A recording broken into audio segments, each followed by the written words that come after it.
Hello guys, welcome to my channel. My name is Vishal and I am N2 certified Japanese language trainer.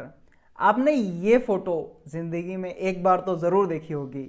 Whenever you start something, learn how to finish it. इसी के बारे में मैं आपको कुछ बताने वाला हूं आज की वीडियो में.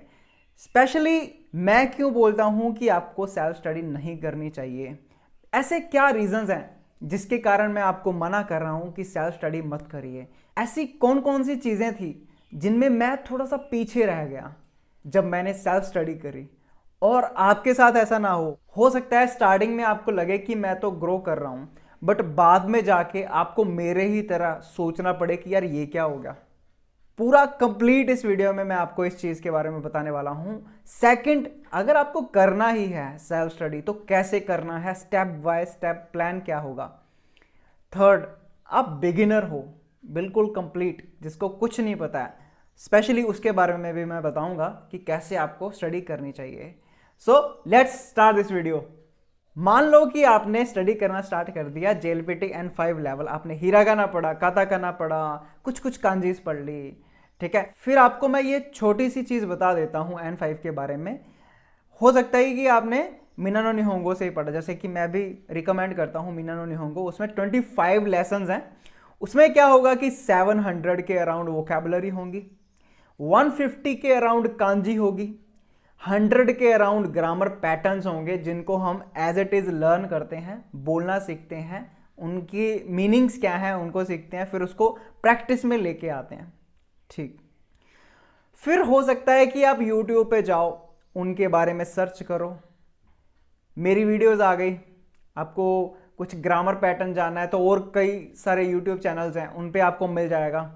आपने पूरा बुक कंप्लीट फॉलो किया.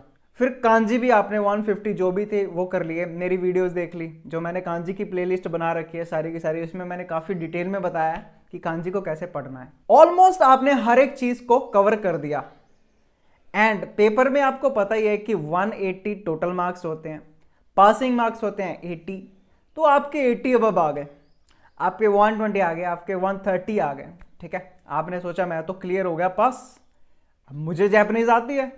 बट उसके बाद क्या होगा ये आपको ध्यान से सुनना चाहिए.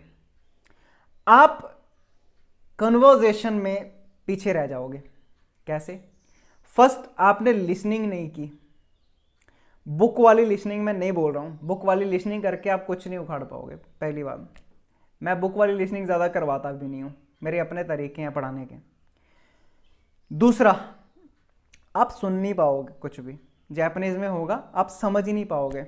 अगर समझ ही नहीं आएगा तो कन्वर्सेशन कैसे करोगे.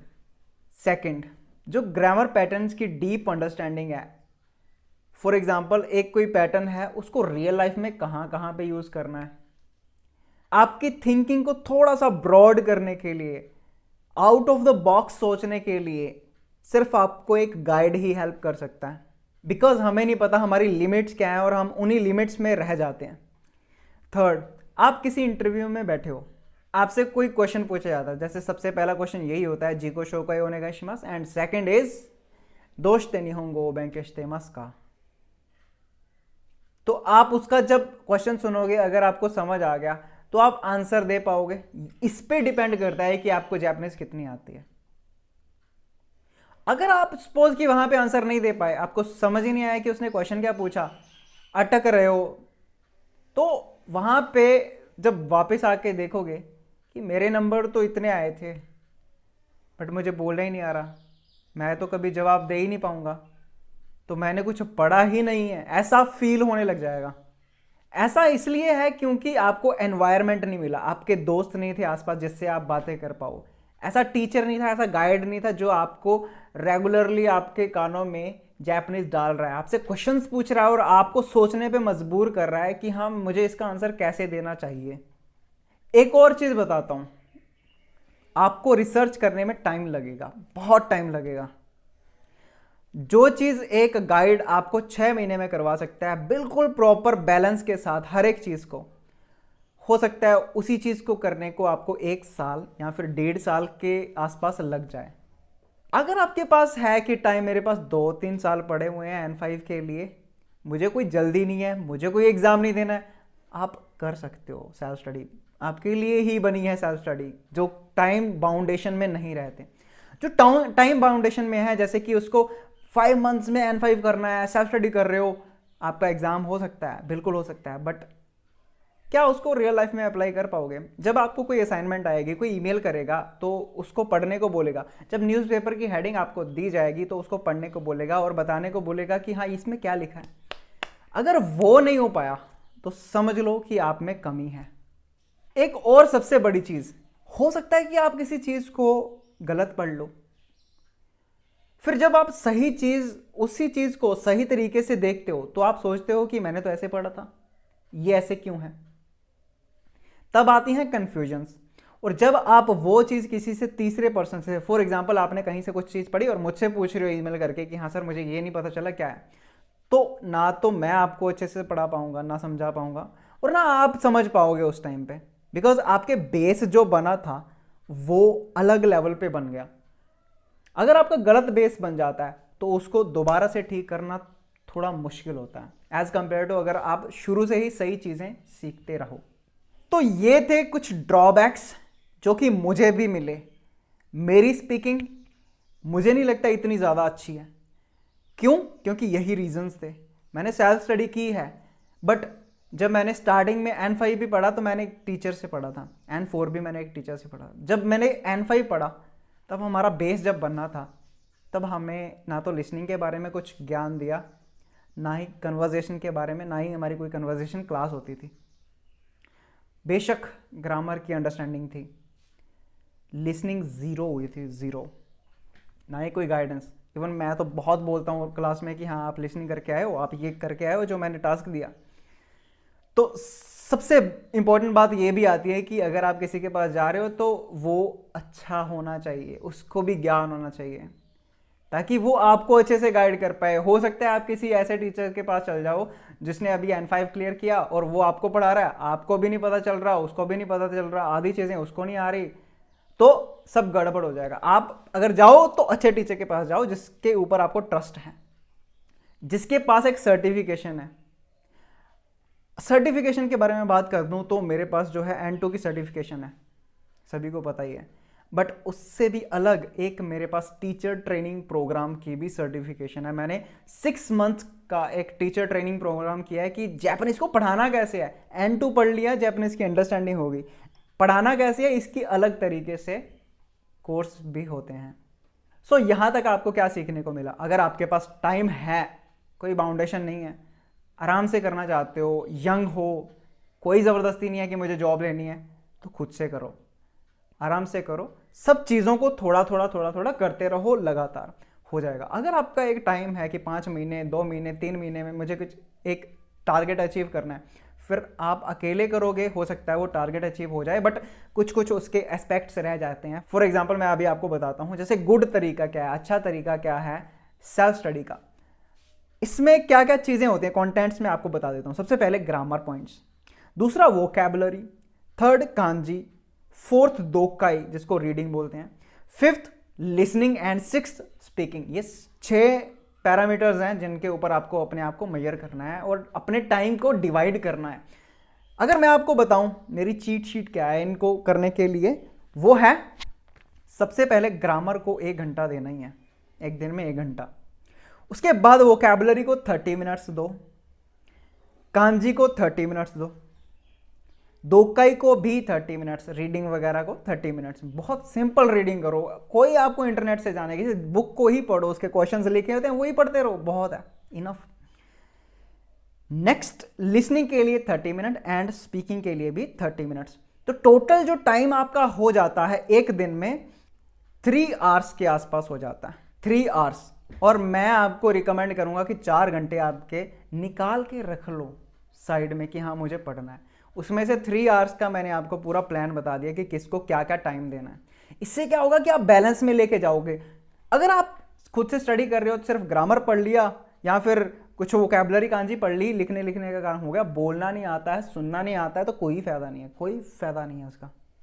सो अब आपको पैरामीटर पता चल गए हैं और उनको कैसे कैसे अप्लाई करना है ये भी पता चल गया। नेक्स्ट थिंग इज कि आपने जो पढ़ा है उसको एक पर्सन से कंफर्म जरूर करो। आपका कोई दोस्त होगा जो जापानीज जानता हो, उसको थोड़ा सा बात करो उससे, यार कि मैंने ये पढ़ा था, इसमें कुछ ऐसा गलत तो नहीं पढ़ लिया मैंने कहीं पे, कहीं मैं अलग ट्रैक पे तो नहीं चला गया।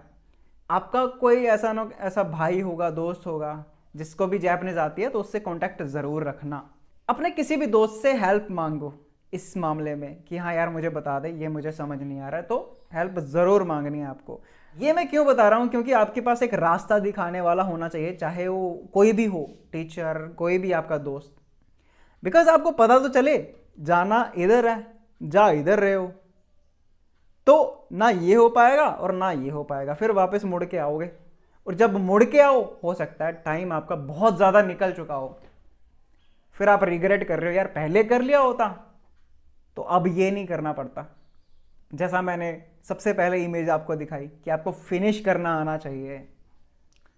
स्टार्ट करते हैं बट फिनिश करना नहीं आता, फिर हम लूज कर देते हैं अपनी मोटिवेशन को। मैंने इतना ज़्यादा मेहनत की, मेरा कोई फ़ायदा नहीं हुआ, लूज कर दोगे, पढ़ना छोड़ दोगे, क्या फ़ायदा होगा उससे। इससे अच्छा है कि एक सही रास्ता आपको चूज करना चाहिए, और सही रास्ता दिखाने के लिए एक गाइड ज़रूर आपके साथ होना चाहिए। सबसे इंपॉर्टेंट फैक्टर क्या है, आपका हर रोज़ पढ़ने का मन नहीं करेगा, बट फिर भी आपने जितना टाइम लिखा होगा उतना टाइम ज़बरदस्ती पढ़ लेना, क्योंकि जब आप पढ़ लोगे तब आपको मज़ा भी आएगा और आपकी कंसिस्टेंसी मेंटेन होगी। कंसिस्टेंट आपको रहना ही पड़ेगा। लर्न कर रहे हो, अगर आप एक दिन भी बीच में छोड़ते हो या 4-5 दिन भी छोड़ते हो तो उससे इफेक्ट पड़ता है बहुत ज़्यादा। फॉर एग्जाम्पल, आपको 2 वोकेबलरी एक दिन में याद करनी है, 5 दिन में 10 हो जाती हैं। फिर आपको पता चला कि मैंने 5 दिन पढ़ा ही नहीं, एक दिन में 10 कर रहे हो, वो 10 कभी याद नहीं हो पाएंगी अच्छे से, बिकॉज 2 वोकेबलरी एक दिन में याद करने के लिए आपको 4-5 मिनट ही चाहिए दो वोकेबलरी को याद करने के लिए। बट वही चीज़ आप अगर एक हफ्ते बाद, एक महीने बाद करोगे तो नहीं हो पाएगी। और फिर जब बाद में प्रैक्टिस करने पे बात आएगी तो फिर बोलोगे यार ये तो मैंने याद की थी बट मुझे हुई क्यों नहीं, मुझे अभी याद नहीं आ रहा है, मेरे तो दिक्कत आ रही है, मैं कितनी बार पढ़ चुका हूँ, लिख भी चुका हूँ, याद ही नहीं आ रही। ऐसे नहीं आती, क्योंकि आपकी कंसिस्टेंसी गायब हो चुकी।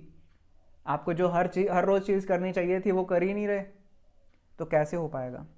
सो ये थी एक वीडियो जिसमें मैंने आपको सेल्फ स्टडी के बारे में अपना पर्सपेक्टिव क्या है, मेरा तरीका क्या है इसको देखने का, वो आपको बताया। आई होप कि आपको इससे हेल्प मिली होगी, क्योंकि मैंने भी कुछ ड्रॉबैक्स देखे हैं, जिन चीज़ों में, जिन पॉइंट्स में मैं पीछे रह गया, मैं नहीं चाहता कि आप भी पीछे रह जाओ, तो सही तरीका आपको पता होना चाहिए।